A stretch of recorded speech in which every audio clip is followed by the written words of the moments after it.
In my live, I was speaking to Psalm 118 because I was sitting on my sofa, and like I said, I was starting to feel down. Like sometimes I get down, I miss my mom, and I can go through all of that, and I can go through all kinds of situations that I find myself in mentally and emotionally.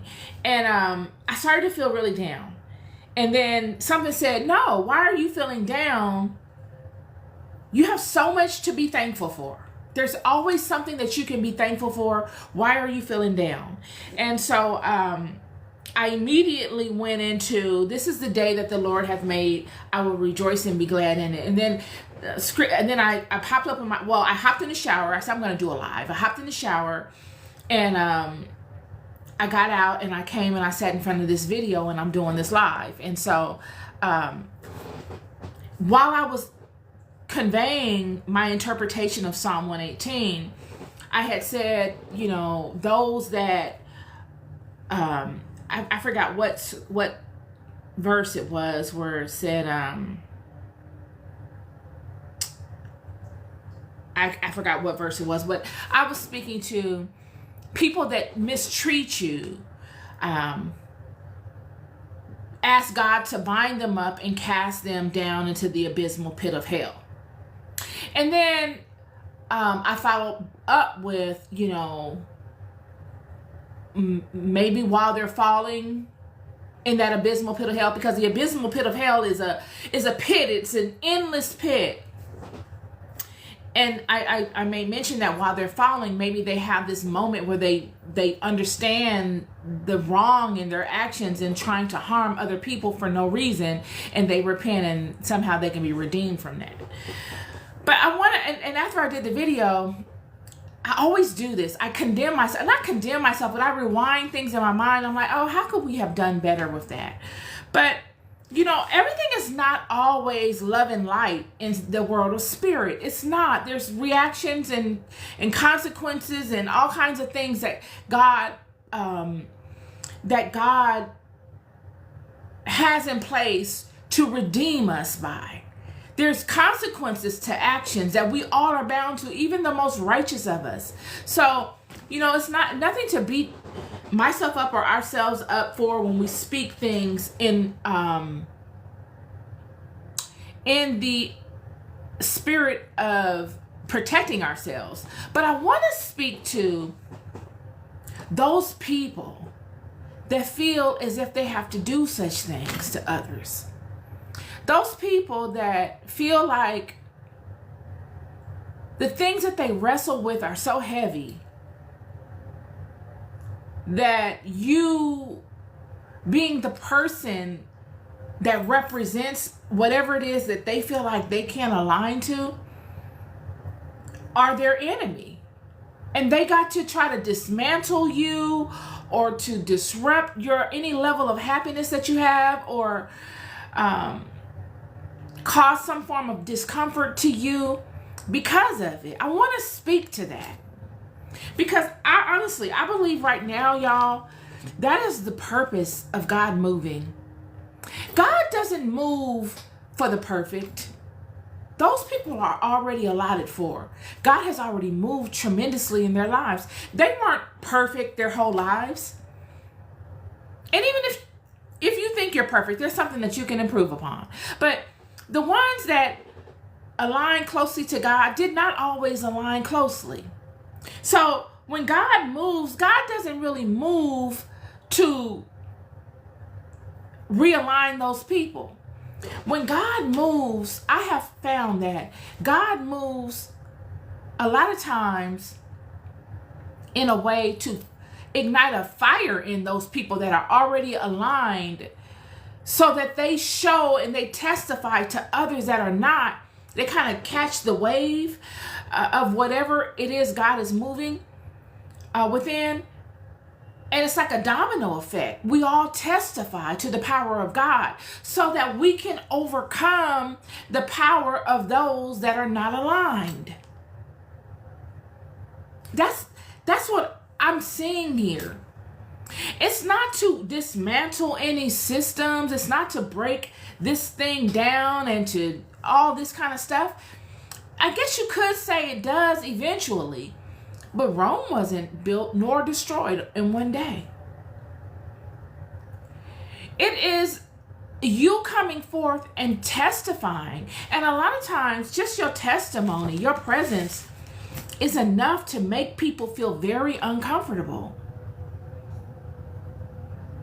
Absolutely. Your presence,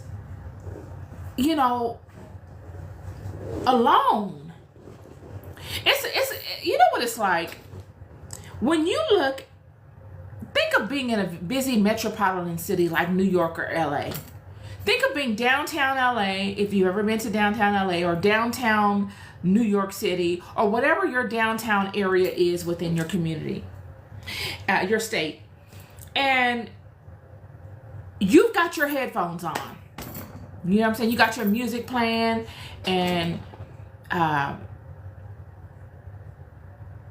you're minding your business. You're walking. You walk this route every day to and from home or work or what have you. And then all of a sudden, on this particular day, a big semi truck comes like this close to you, and then just boom, hits this huge semi truck horn. And those semi truck horns are very, very loud. It disrupts your noise that you have already playing in your ear. And it startles you out of whatever daze you were in, whatever thought process you're in. That's kind of how it is when God sends vessels amongst certain people. They wake them up to something new that they weren't prepared for. They were busy in their days, listening to their music, going about life, doing things the way that they normally do it. And they found rest and relaxation and cadence in that. And then here you come and you're like, boo! Only because you had to, because it was a situation where you all crossed paths and you had to. And your honking the horn has startled them out of what they've been doing all along and disrupted that. And now they're awoken to this new thing that they're not prepared for, and they're frustrated. They're angry about it. That's kind of like how it is. Or you could equate it to someone sleeping and someone coming up in their ear and blaring something in their ear, and they're wide awoken from sleep, and now they can't get back to sleep. It's the same kind of thing. And, so that's the part of things that I really want to try to speak to, because those are the people that God has sent me to come before. God didn't send me to come and testify to the perfect. God sent me to come and testify to the people that I know best, because I've been there and done all of that kind of stuff. I'm not here to condemn anybody. I'm just here to testify to some truths that I've experienced, and to tell you that I understand. I really do. And me understanding allows me to go through so many things that most people will say, how is she able to go through these things and have a level of compassion?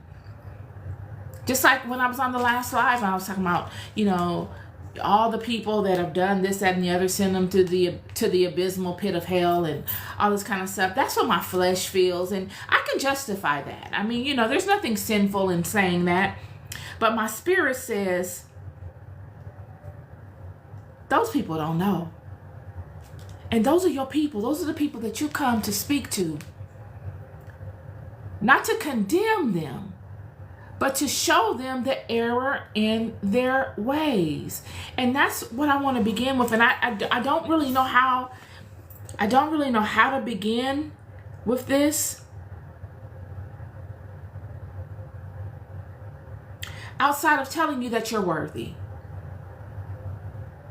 You're worthy. I don't care what you've done in your life. Friend, the fact that you are born into this world, that you have made it into the manifestation of a person in this life, is proof that you are worthy. I don't care what bad decisions you've made in your life. Nothing you've done, if aligned properly, if you shine the light of truth on it and confess it and really mean it, cannot be is unredeemable. If you shine the light of truth on it, you can be redeemed. But you've got to mean it.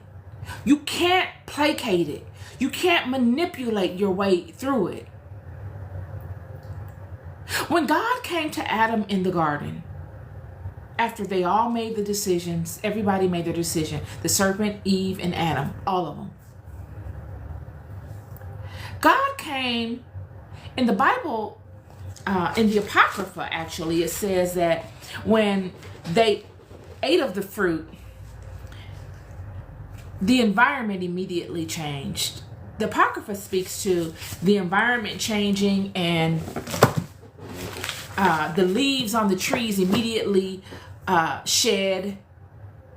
So that tells you that this system that we're in is connected to us. Everything we do is connected to our environment. So when Adam and Eve ate of the apple and they found themselves unworthy, and when they saw that they had made the mistake, they became conscientious of the mistake that they made. The trees immediately shed their leaves. And so that tells us something. So when in the next instance, God comes to the garden and he asks Adam, "Where are you?" And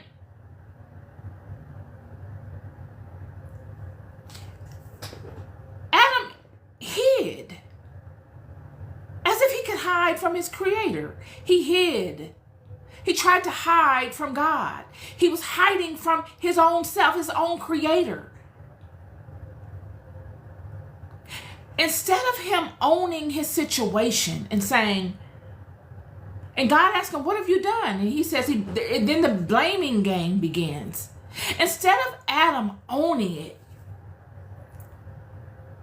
he tried to hide. He tried to disown it. He tried to hide behind something to make it look like it was something that it wasn't. Instead of standing in the truth of what he did, standing there naked and saying, "I did this, and this is, I know I shouldn't have done this. Have mercy on me. Please forgive me. I feel terrible about this. Help me." He would have gained more honor amongst God, and his outcome probably would have been better. But because he took the alternate path and he hid from it, he tried to disown it. And then he tried to blame it. Everybody's blaming. No ownership. These are kings in the earth. God put them in the earth to be kings and queens. They are the owners. Yet no one's owning anything. The serpent is the only one that takes ownership. He doesn't say anything. And that's my message to you. Many of you condemn yourselves. Your frustrations are with yourself. You have condemned yourself because you know better than anybody. You and your intentions. Your intentions of all of your walks throughout the life that you've lived. And I'm here to tell you that God wants you to own it. God doesn't want you to throw it off on somebody else. God is not looking for you to blame it on anybody. You've got to own it, friend. You've got to sit with you and look at yourself. They call this shadow work. You've got to be able to look at yourself in all of your totality and speak the truth of your heart to yourself. And in doing this, you meet God right there. Right there in that moment, whether you go in the bathroom and you look in the mirror and you speak to yourself, not to the projections you've created to buffer you and to get you through all of that which you chose to do, but peeling back all of those many layers that you've built up just so you can get through that which you chose to do. You got to peel back those layers and own it. I've done it. I'm telling you, it was the hardest thing I've ever done. But it was the most exhilarating and freeing thing I've ever done in my life. And once I really did it, and I washed myself of all of my bad decisions, all of the fears that led me through those bad decisions, all of the personas that I built up to compete in the world, I fell back in love with little old me. And I made a promise that I would lead with her.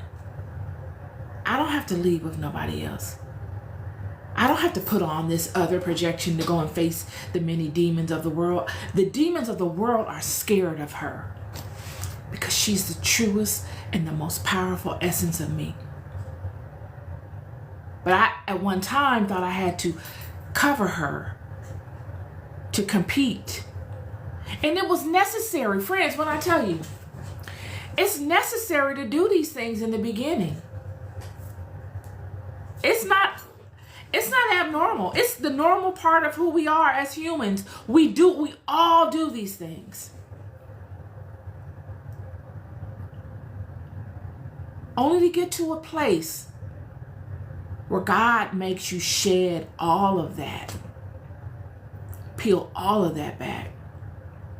And when I tell you, in peeling all of those things back, all of those layers I had built up to protect her,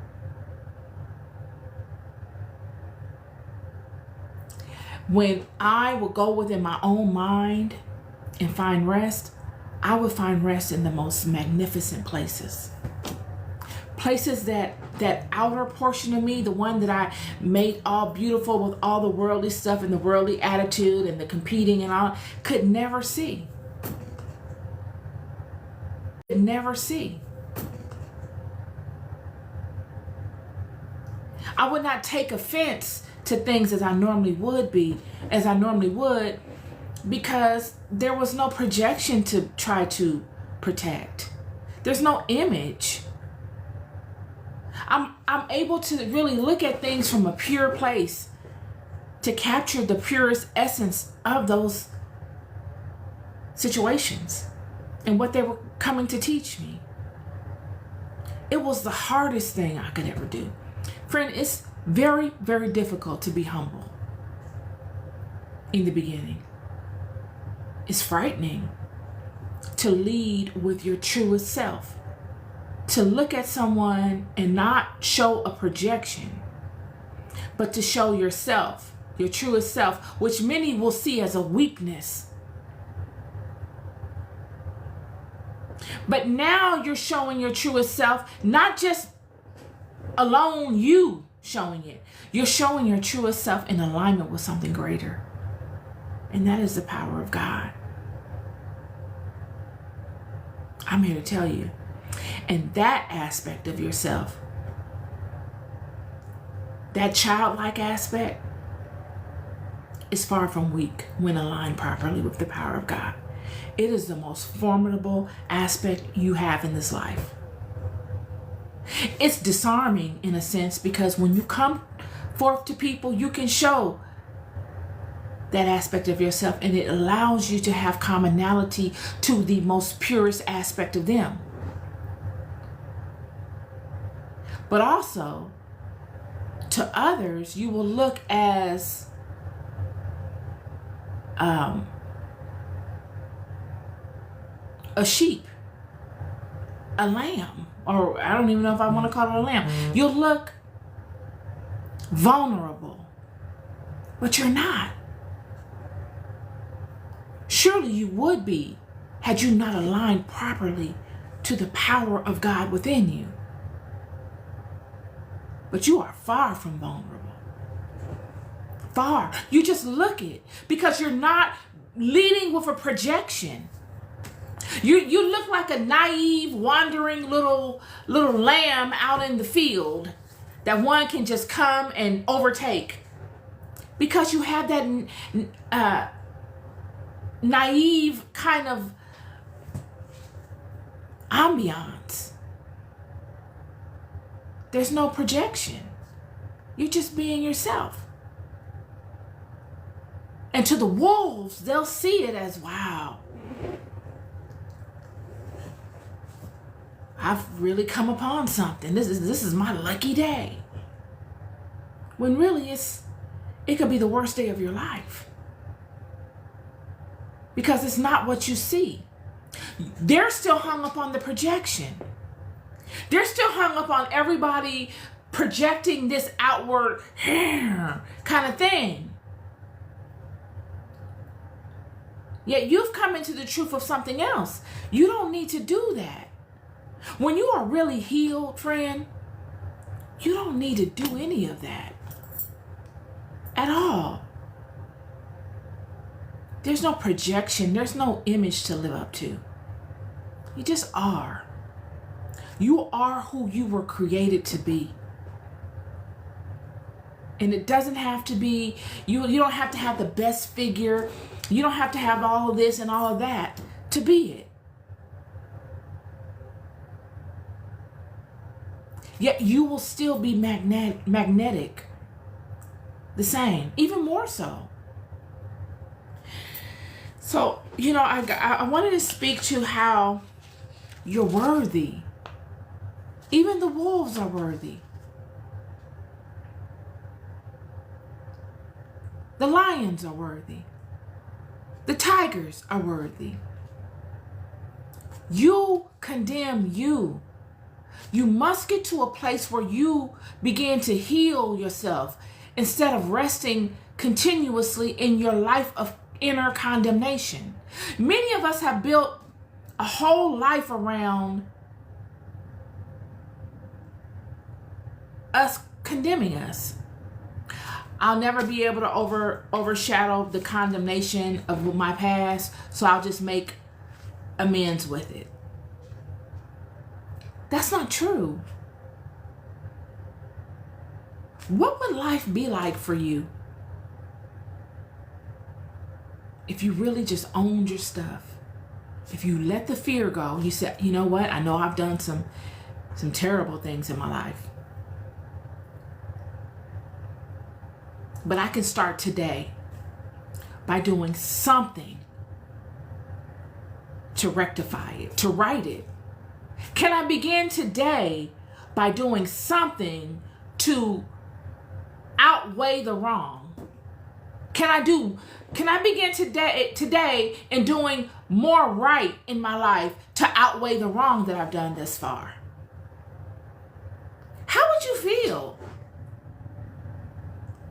How great would that be? But in order to do that, friend, you've got to be able to come to terms with you. Lest you are just doing stuff.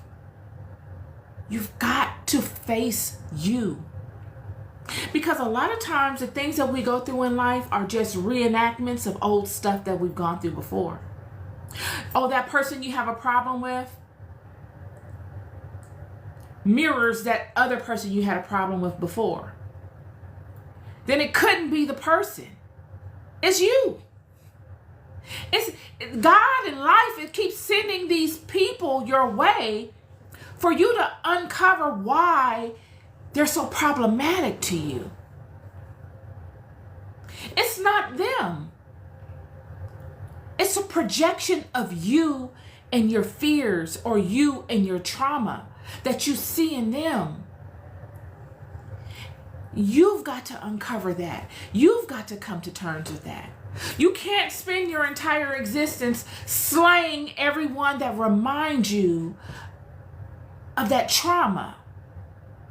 You can't spend your entire existence warring with people that remind you of your trauma. When do we come to terms with it? This is the goal of this life. None of us know what to expect on the other side of this. None of us. But you mean to tell me that you would rather wrestle with the spirit within you, even and it telling you and tugging at you to get it right? You would rather wrestle with it and just say to yourself, this is just how it is. Is that how little you think of yourself? That's mind-blowing, y'all. That's how little you think of yourself. You don't know what to expect outside of this. Everything is hearsay. I don't care if they're the greatest minds that's telling you it. It's hearsay. I don't care if the genies and the demons and whatever are scrying it to you or communicating it to you. They're tricksters. How do you trust that? You must be able to base it on something tangible. And that tangible aspect is within you. What does your heart tell you? What is your spirit speaking to you? Not those voices that come with feelings when you see something, because those are just the demons. I did in my last video how these demons come upon you and will corrupt your thoughts. But what does that stillness say to you? That inner you say to you? Or have you gotten to a place in your life where you've allowed so much to be piled on top of it that you can't hear it? This is the part. Where are you? Adam, where art thou? Where are you?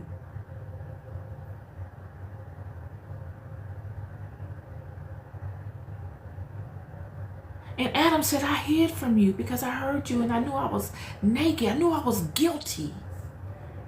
So I hid from you.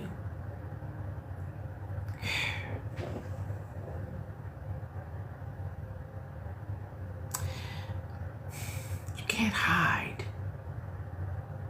You cannot hide. And regardless if you believe in the God of the Bible or if you believe in the God in the Quran or whatever you believe in, Adam, where are you? You are regardless. And where are you? Where is your ownership? You've allowed so much to siphon pieces of you that you don't even know where you are. You shared so much of yourself that what remains you don't even really know. And these are the reasons why God moves, y'all. It's not to condemn us. It is to show us. It's to reawaken us, to realign us to us. And we can get caught up in all of the rhetoric. Well, this meant that, and I saw this over here, and this was said over here, and this was rewritten 30,000 times, and they said this over. Great. At the end of the day, Adam, where art thou? I'm welcoming any comments, any questions, any comments. And when Adam can come to terms with where he is and take ownership of the decisions he's made that got him where he is and that forced him into feeling that he needed to cover himself up and hide from his own creator. This was the split. How do you hide from your own creator, friend? Who told you that you could hide from that which created you and the environment you are within?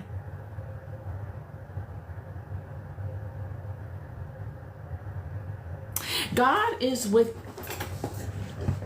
within all of us. And, like I said, I wanted to come back on and revisit this because, in my speaking to, my last live a few minutes ago, I want to clarify what I mean by some of the things, what I meant by some of the things that I said. Because I truly believe that many of us do things because we don't feel like we're worthy. We're like Killmonger on Wakanda. You know what I mean? You feel like now you're not accepted. So you rather just tear everything down. But you could never tear everything down. You only force yourself that much further into a hole. It's you versus you. Always. Nobody is your enemy. You are your own enemy. We are all our worst enemies. Nobody is our enemy. Surely there can be people, I've had people in my life cause me tremendous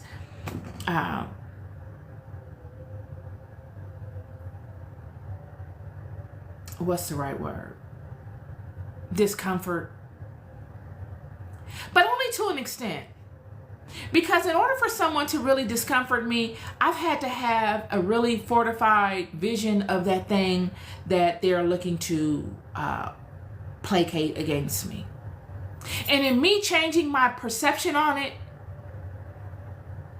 there's nothing to be disrupted.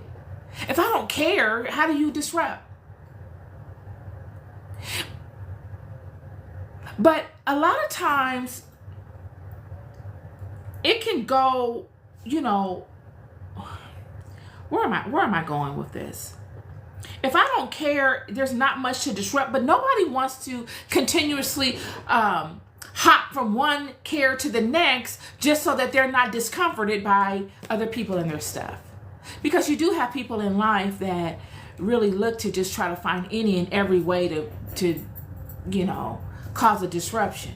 I know that sounds ridiculous. I know it does. It sounds like I'm just making this up, but there are people that do that.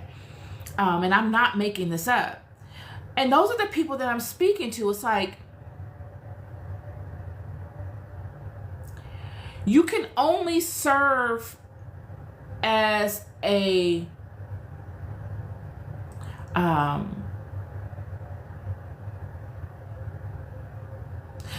way to strengthen a person for so long before it reverberates back on you as to say, okay, where do you need strengthening? Because that other person has been strengthened by your actions. They've overcome them. They've been able to find the blessing in it and have it serve them. But where does that person that's invoking that spirit, where are they learning something? Where are they getting something positive from it? And it all has to do with what I just said. Exposing the fact that they need to see themselves. They need to see themselves and come to a place where they do shadow work enough so that all of those desires that they have to lash out at other people because they don't feel honored in a way, or they don't feel accepted in a way, or they feel as if they're unworthy in a way, are resolved. Because now they're beginning to do the work because they see themselves capable. They're no longer condemning themselves. They forgive themselves. You got to be able to really forgive yourself for some of the things you go in and out of in this life. I am not exempt from it. I have had to do deep shadow work in forgiving myself for things that I've allowed myself to experience in my life for me to get to this space that I'm in now. And it was not overnight. It wasn't 1 week of affirmations and forgiven. I'm forgiven. Now I'm going to go on social media and I'm going to do it live and I'm going to have followers and I'm going to do all that. No, it wasn't any of that. It was, I continuously forgive myself, and I continuously do the work to forgive myself, and then I stand in the truth of honoring that decision I made to no longer do those things in my life, so that I don't have to constantly forgive myself moving forward. Because once you begin to just continue to do the stuff, you're manipulating the system. And you get nowhere. It's a waste of time. You're only fooling yourself. So, wanted to speak to that because I think that's very necessary in us knowing that God is a God that forgives, friend. Don't ever let anyone make you think that God is an unforgiving God. Surely there are things that are unforgivable. There are things that are unforgivable. But I'm not here to tell you what those are. I can't honestly tell you what God will not forgive. That is your walk with God. You've got to iron out a relationship with God so that you know better than anybody your standing. So that no one can come upon you and condemn you of your own self. That you don't let anyone else come and make them your God.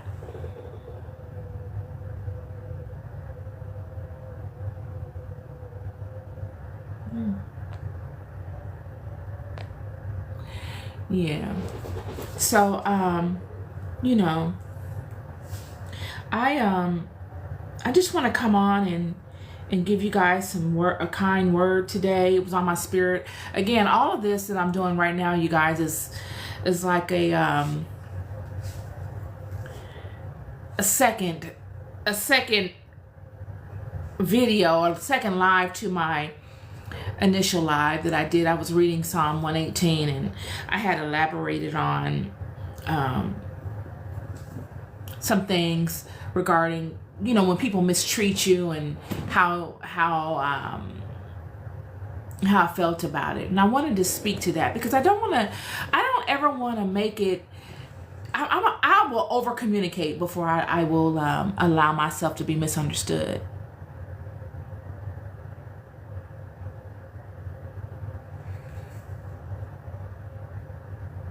I don't understand what you mean, Viv T. Love. Help me understand. Are you saying that I'm mocking God? That came out so rude, but I definitely can see a difference looking at the people who come on here and mock him. I don't understand. I don't understand. Help me understand.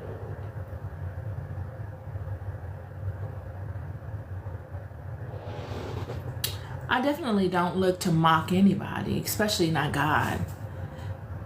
No, that's not what I meant to scroll up. Okay. I didn't know. I didn't think you meant that, but I didn't know. Yeah, I don't ever want to come on and mock God. I'm just a regular person like you guys, and I just come on to testify and to be able to give you guys something that I wish I had at some times in my life. So just looking to put my little nuggets into the bank of goodness on social media. But yeah, so I had did the live, and this is the second live to clarify that. This live is to communicate to you that you're worthy, and that if you don't feel like you're worthy, it is only because you are condemning yourself, like Adam in the garden. Adam Adam knew he and both Eve made a bad decision. But had he owned it, he probably would have had a lot more leverage. And that's with all of us. Nobody is going to live this life, you guys, and not make any mistakes. Some of us, I'm here to tell you, y'all, God knows the systems of this world. Do not think for a second that God is oblivious to the systems of this world. I have been put in positions where, I've worked in corporate America. I've done a couple of things in corporate America, and I've had a pretty robust personal life. And at times I look at it and I say, God, why would you send me in front of these people? Like certain situations that I found myself in, it's like, okay, what do you want me to do with these people? These people are going to require certain things of me. It's just like the children being sold into slavery in Babylon. When Baruch, y'all, if you could read any book, read 1st, 2nd, and 3rd Baruch. Baruch is really packed with a lot of knowledge. But in the Apocrypha, God destroyed the temple of Jerusalem. Sent 4 angels down, one to each corner of the inner sanctum of the temple, and had it fall deep into the earth. All this is documented in the book of Baruch. I believe it's 1st or 2nd Baruch. And because it was so holy. Now, you can look on TikTok and you'll see different videos of the King Nebuchadnezzar's temple in Iraq. Monumental temple even till today. But you must know that the temple of Jerusalem was many times greater than this. Many. So when you look at King Nebuchadnezzar's temple in Iraq, I just saw it on TikTok yesterday. It still has many of the architectural designs to it. Phenomenal temple. You must know that they got all of that from Israel. Israel was the first to do it by way of King David. Okay? So, God tells Israel, I'm done with you. You all can't get it right. I'm going to take the scepter of power from you, and I'm going to sit it in the sand, and I'm going to let the nations compete for it. Because you couldn't handle it. I'm going to let all the nations compete for it. And that's what he does. Baruch is arguing with God. He's going back and forth. Because this is a detrimental time. The scepter of power means Israel will now go from glory, from the most prominent nation in the world, and with the covering of God, to the least. This is that time. So Baruch is fighting. He is arguing with God, honestly. Read it. He's going back and forth with God, not arguing in a disrespectful way, but he's passionate about it. And he's fighting for the legacy, for the heritage of all of those that have come before him and for all of those that will be thereafter. This is a huge transition of power. If Israel loses the scepter of power, they go into slavery. They are overtaken by all of their enemies that are waiting. These people have been waiting for centuries to overtake them out of jealousy. And because they could not get their alignment right, God says, I'm done. I done warned you so many times. I have forgiven you people so many times. You have made me look like something that I'm not. God takes the scepter of power, puts it in the sand. Babylon, King Nebuchadnezzar gets it. Children get sold into slavery, into Babylon. They've got to go and do like the Babylonians, putting them in even more of a purgatory state. So what you're saying is you're going to punish the children because they were transgressing your law. Now you're going to enslave them into the mightiest kingdom of the world that honors a whole other God and make them do as these people. You don't think God knew that Israel will be subject to the Babylonians' ways? You don't think that he knew that the children would have to abide by the laws and the rules of the Babylonians? You don't think God knew that the children would, in their future generations, under the enslavement of the Babylonians and the Assyrians, would take on spiritual traits of these people? What else would they do? If the God of Israel has turned his back on them and allowed them to fall into slavery, how could they get themselves back in alignment under such constraints? How? Do you think the Babylonians were going to allow them to get their stuff together? These people have been wanting the gifts of the Israelites all along. Why would they do such things? Why? Sure, Nehemiah would speak to the king of Babylon and say that he wants to build his ancestors' sepulchers back up and show homage to the ancestors, but he doesn't say anything about getting in alignment with God. So it's the same way today. When we look at the systems of power today, we see the same things. And I would ask myself, God, why would you, send me in front of these people or in front of those people or in front of these people? Knowing that these people are going to, if in fact I come before them, they will require certain things of me. Why? And it reminded me immediately of Babylon, Nebuchadnezzar, and the children. Some of the greatest minds of the house of Israel will come forward in profound ways for these kings. These kings would take many of the gifts of God for themselves. Many of the gifts of the temple they would steal and take and put into their temples. Just like they would take the vessels of God, the people, and house within their kingdoms and make great men in their kingdoms. It's the same way today. It's the same way. Yeah, God knows it. God knows all these things. This is the God that sees. He sees everything. See, we get caught up in the technicalities of it, in the emotions of it. But this God sees all. He's the creator of it all. He says, I create good and I create evil. All of it. There's not a player on the board that God hasn't created. There's not some entity that has come into God's creation and holds dominion. This is God's creation. There's positives, there's negatives. And everybody has to play their position. Everybody is bound by their own distinct set of rules. It's phenomenal. It's phenomenal.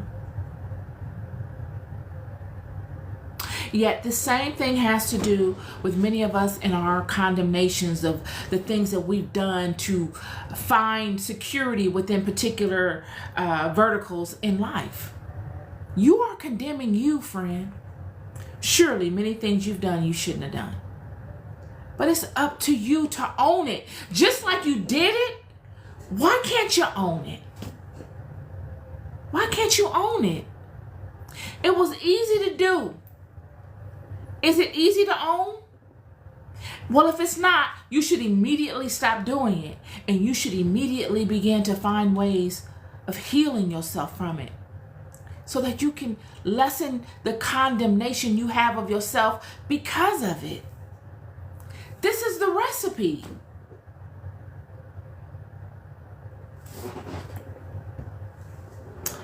Oh. This is the recipe. And I'm just going for what I know on TikTok today, because I was sitting on my sofa and I was feeling sad. I was feeling sad and down. And I said, I refuse to say prayers to these demons. I refuse. I'm going to get up and get in the shower. I'm going to put on some clothes and I'm going to go on live and I'm going to figure it out as I go.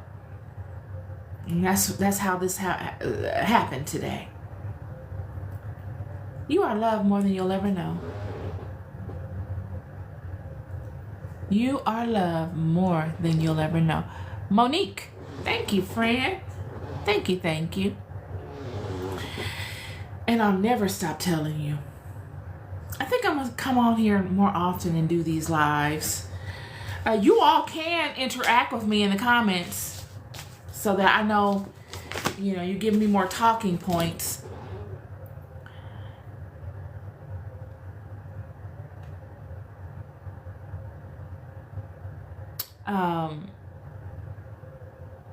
Yeah, so